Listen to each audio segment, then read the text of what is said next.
Hello everyone, welcome to my channel that is Nursing e-learning।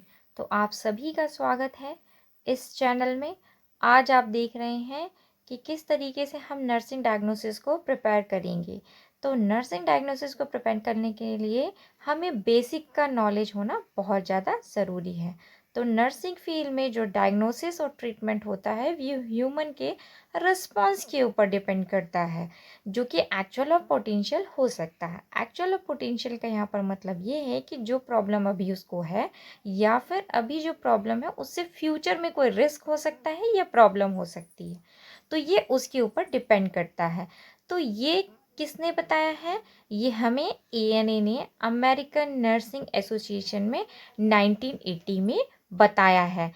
तो ये nursing accountable होती है इसके लिए, जो नर्स होती है वो इसके लिए अकाउंटेबल होती है। जब ANA ने 1980 में इसको दिया था तो उसके बाद इसमें कुछ चेंजेस किए गए और चेंजेस करके उसे अप्लाई किया, उसको स्ट्रेंथन किया, जो कि 1995 में मेनली हुआ। इसको अभी तक हम प्रैक्टिस में लेकर के आते हैं, ठीक है। तो इसमें हम देखते हैं कि पहला हम क्या देखते हैं कि हमारा जो ध्यान होना चाहिए, हमारा मतलब नर्सिंग डायग्नोसिस जो हमारे को प्रिपेयर करना है, उस नर्सिंग डायग्नोसिस को मेनली प्रिपेयर किया जाता है किसके बेसिस पे? ह्यूमन एक्सपीरियंस, मतलब अभी वो क्या प्रॉब्लम फेस करता है, उसका एक्चुअल प्रॉब्लम क्या है, उसके ऊपर बेस्ड होता है। और हम उसके इलनेस से कोई भी कॉम्प्रोमाइज़ नहीं करते, मतलब उसके एक्चुअल जो इलनेस है, इलनेस से रिलेटेड जो प्रॉब्लम है प्रायोरिटाइज करते हैं, उसके बाद ही हमारा उस पे फोकस होता है और उसी के अकॉर्डिंग हम नर्सिंग डायग्नोसिस को प्रिपेयर करते हैं। उसके बाद जो सेकंड हम देखते हैं कि जो भी हमारा डेटा होता है, डेटा टू टाइप से होता है, सब्जेक्टिव और ऑब्जेक्टिव। तो हमें यहाँ पर दो चीज़ों को डिफाइन कर रही हूँ। सब्जेक्टिव मतलब जो पेशेंट बताता है, ऑब्जेक्टिव जो कि हम लैब इन्वेस्टिगेशन या ये सब चीज़ों से देखते हैं। तो जो भी हम डायग्नोसिस बनाते हैं वो कोरिलेट करनी चाहिए, ठीक है। मतलब पेशेंट को क्या एक्सपीरियंस होता रहा है और उसके टेस्ट में क्या रिपोर्ट में दिख रहा है, ये दोनों रिलेटेड होने चाहिए। इसके बारे में हम डिटेल में और बात करेंगे। और तीसरा होता है एप्लीकेशन, जो भी हम अप्लाई कर रहे हैं वो साइंटिफिक होना चाहिए, साइंटिफिक प्रूव्ड होना चाहिए। और चौथा होता है कि जो हम रिलेशनशिप बना रहे हैं केयरिंग के ड्यूरेशन में, तो केयरिंग के ड्यूरेशन में हमने जो रिलेशनशिप बनाया है, उस रिलेशनशिप को हमको हेल्दी रखना है। हेल्दी का मतलब ये होता है कि हम जो भी कुछ कर रहे हैं वो एक ट्रस्ट और बिलीव बना करके करना है, जिससे उसको किसी तरीके का डिस्कम्फर्ट ना हो और या फिर साइकोलॉजी उसकी प्रॉपरली रहे, ठीक है।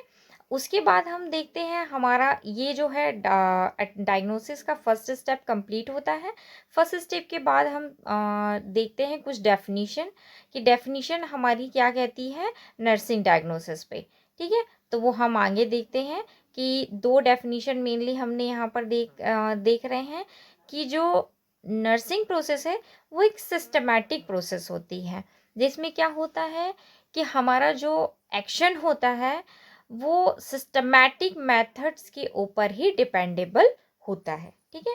फिर नेक्स्ट होता है कि नर्सिंग जो प्रोसेस है वो क्या है। नर्सिंग प्रोसेस एक प्रॉब्लम सॉल्विंग मेथड होती है, जो कि सिस्टमैटिक होती है। गोल होता है उसमें, वो फ्लेक्सिबल होती है, उसको मतलब चेंज किया जा सकता है, जैसा कि प्रायोरिटी होगी वैसे हमारे गोल होंगे।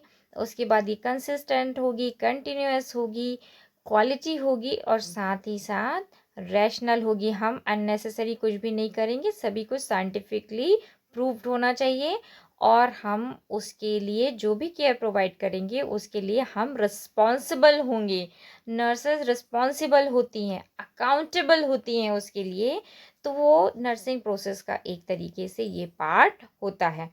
अब हम देखते हैं कि कुछ जो है ना ट्रेडिशनल स्टेप्स हैं, जो कि मतलब बहुत समय से चले आ रहे हैं और अभी तक चले आ रहे हैं, कि हम किस तरीके से इसको शॉर्ट आउट करेंगे, सिस्टमेटिक कैसे बनाएंगे। तो पहला हम करते हैं असेसमेंट, सेकंड होता है डायग्नोसिस। असेसमेंट यहाँ पर वही है डेटा कलेक्शन, जो कि सब्जेक्टिव और ऑब्जेक्टिव होगा। इसकी डिटेल में हम एक एक करके और भी बात करेंगे। और उसके बाद है डायग्नोसिस।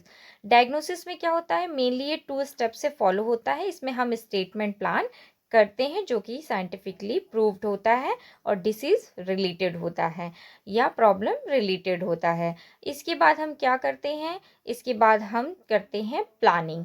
प्लानिंग में क्या होता है कि प्लानिंग में हमारा गोल ओरिएंट होता है। हम मतलब उसको क्या प्रॉब्लम होती है उसके अकॉर्डिंग हमको गोल अचीव करना होता है। तो प्लानिंग में फॉर एग्जांपल के लिए किसी का इनफेक्टिव एयरवे क्लियरेंस है, मतलब उसका एयरवे क्लियर नहीं है, तो हमारा गोल होगा कि उसका एयरवे क्लियर हो जाए और पेटेंट हो जाए। तो उसके अकॉर्डिंग हम केयर प्लान बनाते हैं कि हम उसके साथ क्या क्या ऐसा स्टेप बाय स्टेप प्रोसेस करेंगे जिसका एयरवे उसका क्लियर हो जाए। तो ये हमारी प्लानिंग में आ जाएगा, जहाँ पर हम गोल को बना रहे हैं, आउटकम को बना रहे हैं और इम्प्लीमेंट कर रहे हैं। अब फोर्थ है इम्प्लीमेंटेशन। तो इम्प्लीमेंटेशन में हम क्या कर रहे हैं, उसको इम्प्लीमेंट कर रहे हैं। मतलब कि हमने जो अभी तक केयर प्लान बनाया है उसको यहाँ पर हम क्या कर देते हैं, अप्लाई कर देते हैं। और इवैल्यूएशन नेक्स्ट होता है हमारा इवैल्यूएशन। इवैल्यूएशन में हम क्या करेंगे कि जो इम्प्लीमेंटेशन हमने किया है, केयर को जो यहाँ पर प्रोवाइड कर दिया है, अब उनको हमको असेसमेंट करना है। असेसमेंट करना है मतलब कि हमने जो गोल बनाया था उसको हमने अचीव किया है कि नहीं, और उसके ऊपर पेशेंट का क्या रिस्पॉन्स है, किस तरीके से उसको सक्सेसफुल अचीवमेंट मिली है, मतलब उसकी प्रॉब्लम कम हुई है या नहीं हुई है, ये हमको यहाँ पर एब्जॉर्व करना है। और इवेलुएट करना है कि क्या हमें अपने प्लानिंग में चेंज करने की ज़रूरत है, और या केयर में इम्प्लीमेंटेशन में कोई चीज़ रह गई है या उसको रिव्यू करने की ज़रूरत है या नहीं।